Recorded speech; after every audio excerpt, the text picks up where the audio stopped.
All right, so let's now set up Redshift.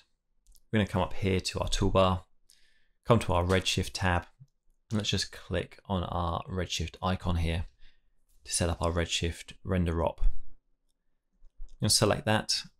I'm going to come up to our render camera, and let's just change this to be the camera we set up in our last video, our render cam.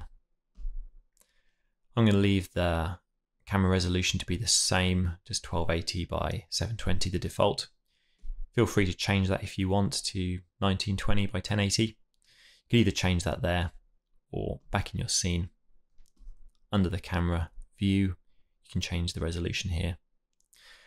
I'm going to leave it as default just because of my recording resolution, so we'll leave it at that. So next, let's come to our Redshift sampling options. I'm just going to raise our max samples a little bit just while we're working to get a bit better quality. Certainly not going to be final quality settings yet, but just something a little bit nicer. So it's always good to raise these in multiples of 2. So you'd go 16 times 2 is 32. That times 2 would be 64. Again, from there would be 128. I'm going to do 128 for now for our max samples. And I'm going to raise the adaptive error threshold to be maybe about 0.6. The adaptive error threshold you can just think of as kind of like the quality slider for Redshift. It's really just the amount of noise that's acceptable in your image for Redshift to stop rendering and say this image is complete. So if it's lower, your image is going to be higher quality but take longer. And if it's higher, it's going to be more noisy but it will render quicker. 0.01 is the default, and that's normally pretty good for final renders for this setting anyway. But I'm just going to raise it a little bit higher, so I find these sort of settings to be quite good generally for just quick working and just setting up lighting and shaders. Okay, so let's move on to global illumination, and for our primary GI engine, let's set that to be brute force, and our secondary GI engine will be irradiance point cloud. I'm going to raise the number of GI bounces to be about 5, just to have a bit more light bouncing around the scene. Next, under our IPR, I'm going to come down, I'm going to turn on our IPR live SOP level updates. And all this means is as we're moving things around in our scene, the render view will update. We won't have to keep on pressing refresh all the time. It can get a bit heavy if you have a very heavy scene, but I almost always leave this on. And finally, if you've got an optics card, an RTX card, say like a 2080 or a 3080, I'm going to come back to the Redshift system settings and just turn on our enable optics RT on supported GPUs. It will render a little bit faster. There is a few issues I've had with rendering instances, especially when they're very heavy. We're going to come across that later, so we might end up having to turn this off for our final renders. But for now, we'll leave it on because it's nice and quick while we're doing our lighting. Okay, so next, let's come over and let's just start adding in a bit of lighting. Let's put down a Redshift light dome, again under our Redshift tab. I'm just going to click on that. I'm going to come over to our render view.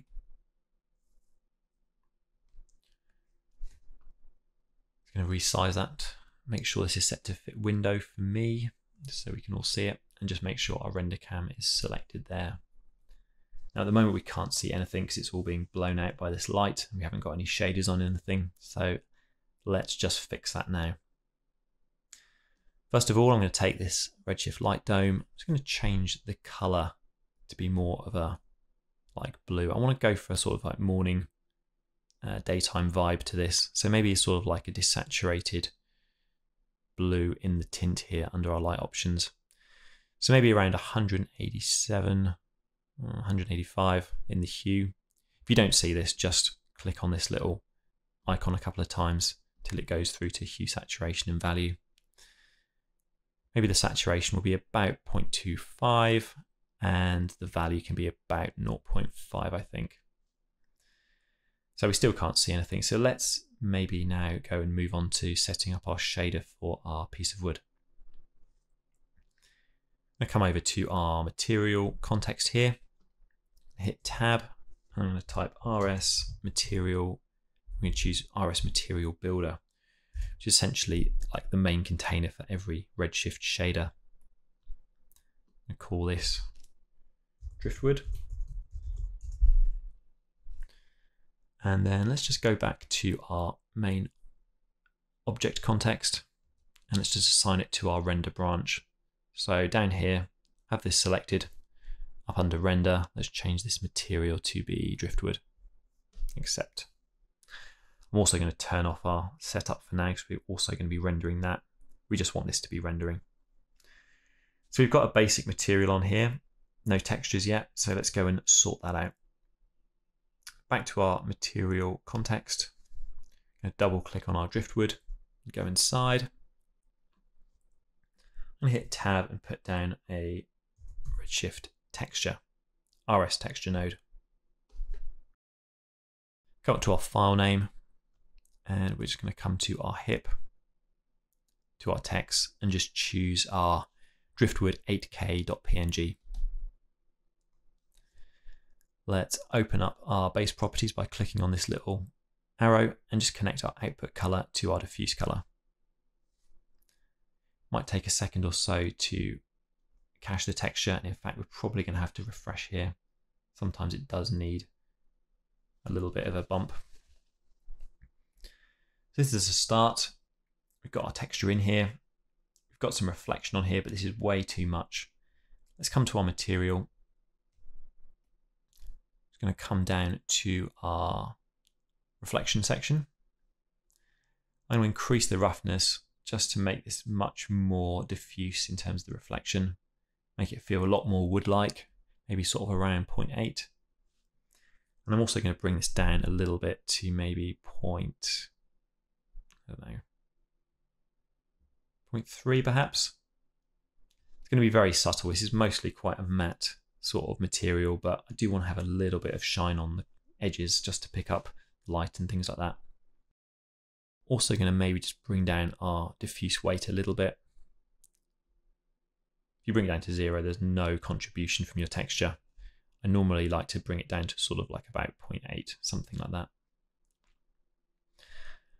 Okay, so we've got that bit set up. Let's just add in a couple more lights to kind of brighten this up a bit. Let's go back to our object context. And in fact, let's just put this into our viewport so we can move things around a little bit easier and see what we're doing. Just going to click on this arrow here and I'm going to split the viewport left and right. I'm going to move this over a little bit more, maybe move this over a little bit more, just for now. Right click on this and choose our Redshift render view. Make sure this is set to fit window still. If it's set to original size, might be too big. So we'll set this to be fit window. If you don't see this, it might be the case that you just have this as too small, and in which case, when you hover over the end here, you can click on this and you'll see the rest of your options here. It's going to scale this out a bit though, so we can see it. You obviously don't have to have your render view in the viewport as well. You can have this floating, but it's just easier for me to record this. So here we are so far. Next, I'm going to create another Redshift light. I'm just going to click and just click in the viewport to put that down. Over here, let's just take this one and just drag it into our viewport. And what this is going to do, it's actually going to change our camera to be looking through the light. And this is going to allow us to kind of position our light like we would if we were moving a camera around. So let's lock this, and you can see we're now locked to the Redshift light. We're going to start moving this around. I'm actually going to pull it above our scene, go higher, just have it like facing a little bit behind the piece of wood like this. Something like this. If I disconnect this now, you can see this is kind of where we are, just up here. This is way too bright, so I'm just going to come to our Redshift light and maybe bring the intensity multiplier down to about 10, maybe 20, maybe 10 again. Might fiddle around with this a bit more, but I think that's a good starting point. I'm going to duplicate this by holding Alt and drag to create a second light. And I'm going to do the same thing. I'm just going to drag this into our viewport, and I'm going to lock this again so we can now move this second light. And what I really want to do is just add a bit of lighting to come from below. Not too much, but just to give it a bit more life down there, just not feel so dead. So I'm just going to move the camera, and because it's locked to the light, we're also moving that light. Just shift it down below. So this is now sort of behind and below our piece of wood here. Disconnect that. Now if we zoom, we can sort of see we've got this one above and this one below. Our camera's over here, so they're kind of just sort of hitting our piece of wood just from behind in two directions.